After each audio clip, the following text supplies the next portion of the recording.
Hi, my name is Sonya Amrita, and this is the second of 3 videos in which I'm going to be talking about the journey of awakening to God, to the divine, and the journey of healing from childhood wounds, and how these 2 distinct paths can feed each other, accelerate each other, and offer an opportunity for true liberation and healing while simultaneously deepening awakening. So, in my last video, what I explored was the dark side of awakening and how even after years of healing, sometimes when we embark upon awakening, some of the old trauma and old darkness can arise to be revisited, but it's meant to be revisited in the 3rd phase of healing, which is a whole new journey of liberation from the identity of being a wounded person or a survivor. In this video, I want to talk about an example of a client of mine who went through her unique version of this journey. And I want to talk to you about why some of the old healing tools and spiritual tools that we used leading us up to this point sometimes can fail us.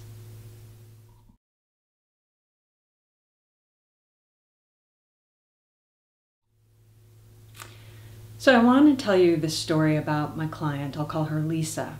Lisa is an amazing therapist, and she has been on the awakening and spiritual journey for many, many years. She's got a lot of healing tools in her toolbox.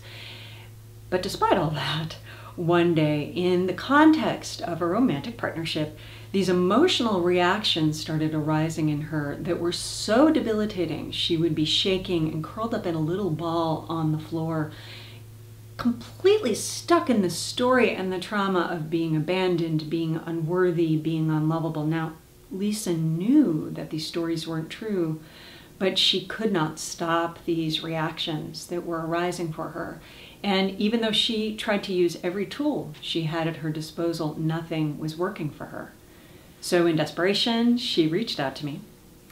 And we did a little intro mini 30-minute session. And in that session, I remember, I'll never forget, she said to me, I have unraveled and unpacked my childhood story in every possible way, and I am so sick of my story. I don't want to talk about it anymore, but I really need to move through this. I don't know why this is coming up. I thought I'd already gone through this. Is there anything you can do for me? This is something I hear a lot, maybe not in always such dramatic terms, but I often hear this kind of, I have done everything I can, I don't know why these things are still coming up.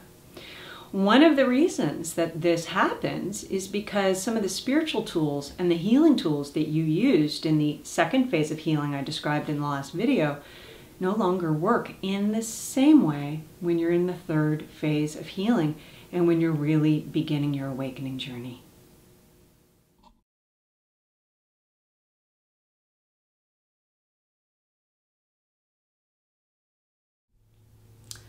So there are 3 reasons that I've observed why some of the healing tools that you may have used to get you to this point of your journey may not be able to take you through the next phase of your journey into the 3rd phase of healing.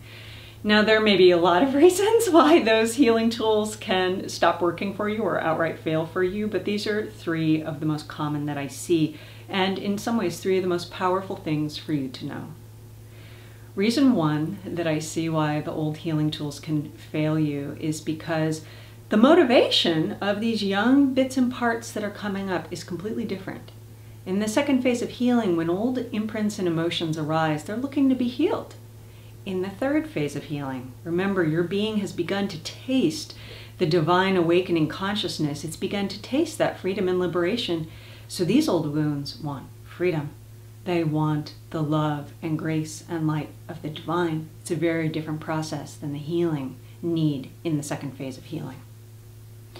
The 2nd reason that I've noticed that some of these old healing tools can fail us is because these wounds aren't looking to be fixed. They're not, and actually sometimes they can outright resist being fixed. Again, they're looking to be met with awakened consciousness. They're looking for their own unique awakening.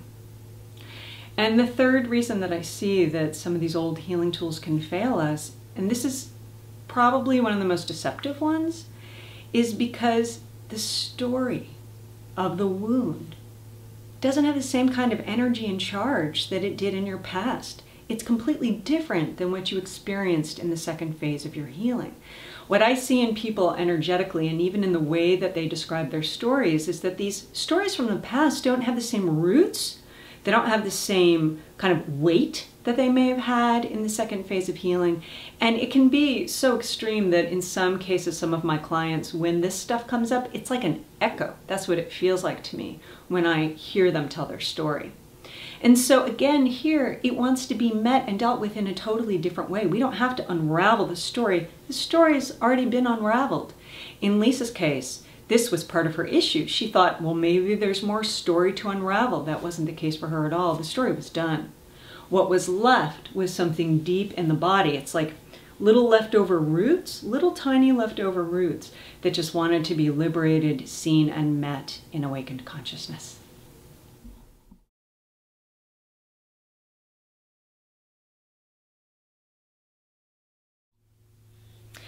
So I've also noticed that there are 3 reasons why spiritual tools can fail us. Now, again, it's not that there's anything wrong with the spiritual tools necessarily. It's just that when childhood wounds are arising, we need something very, very specific for us. And so these 3 reasons may not be the only ones, but these are the most common ones that I've seen.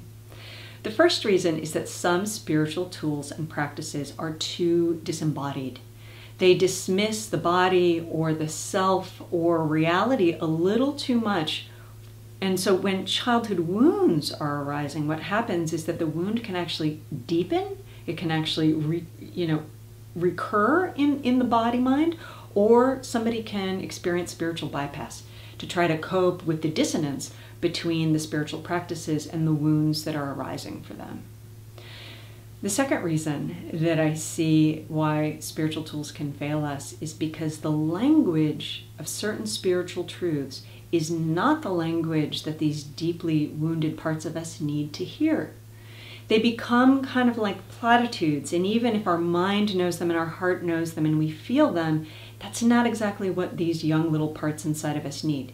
In Lisa's case, what she experienced was that the part of her that was frozen in an old childhood trauma could not hear the voice of Lisa's wisdom that knew these spiritual truths. What we had to do for Lisa was listen to the voice of her wounded self and meet that wounded self in truth in a way that was very specific and direct for that wound.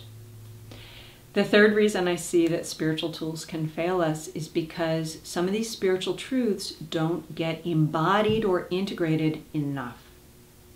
So my spiritual teacher, Ajashanti, used to talk about how awakening happens in the mind, in the heart, and in the gut. And when you awaken only neck up or heart up, then that immense grace and light and love of awakening can't penetrate down deep into the body, deep into those wounds. This is especially important for someone who's gone through the second phase of healing, because what's left, those little tiny roots that are left, are usually down deep somewhere in the unconscious, somewhere in the body. So if we don't integrate or don't even know that we can integrate and embody these spiritual truths into the cells, into the physical, then it won't penetrate and it won't reach these wounds. So in the next video, what I'll be talking to you about is the way to combine the best of the healing perspectives and the awakening perspectives to create a whole new journey. I'll tell you more about Lisa's breakthrough and her transformation, but I'm also going to tell you about my story, how I discovered the third phase of awakening, the third phase of healing, and how my awakening journey transformed my body and my life. Thank you again for watching this video, for being engaged with me in this content. For me, this is sacred information. I'm very grateful that you are present with me and watching this. Once again, if you feel that there's someone in your life you know who could benefit from this information, please share it. Blessings for your journey. Namaste.